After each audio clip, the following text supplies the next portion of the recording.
Entri Mikakivi yrittää seurata Samumanaa. Katsotaan millaista Tapio murtaa linjaa. Ei oo kyllä Mikakivelläkään hävettävää, ei oo paljon tehoa Nissonissa, mutta hienosti tulee, mutta kyllä tuo reilu 300 heppoa enemmän näkyy radalla. Sitten mennään toisinpäin. Ei ihan samanlaista kaulaa saanut Mikakivi kerättyä tuohon Tapio murtooseen nähden, mutta komeaa. Tapio murtaa pitkän aikaa suoristuu. Ja taas suoristuu. Tapio murtaa ehkä turha ahneesti hakee läheisyyttä, pitkää suoristumista. Mikakivi, oma suoritus hyvin hallittu, tasapainoinen, isommilla voimilla. Ja nyt tuomaristo vielä miettii, että käytiinkö hiekalla.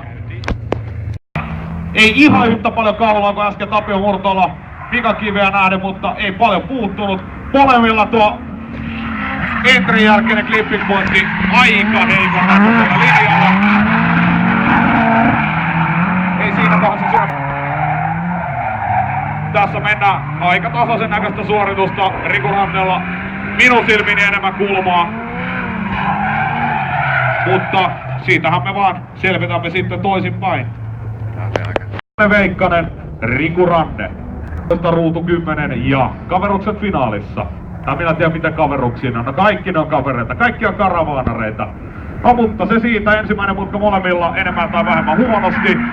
Sömpyrälle tullaan. Aika hienosti tulee molemmat. Molemmilla oikeenee ennen hevosen kenkää. Janne Veikkasella vauhti aika paljon hiljenee. Riku Ranne joutuu jo melkein jarrulla seisomaan, ettei mennä sisään. Ja näin, ja siinä ja arvostelu on loppu. Siinä päästä tuomaristo laskee, katsotaan tuleeko one more time vai löytyy ne. Kartiomainen Vanhatalo, olutpulla hartiat ja... Mut eikö sä aina sanonut, että sulla on pieni perse? Niin, pyykkilauta, hartiat ja kaljapullo vatsa.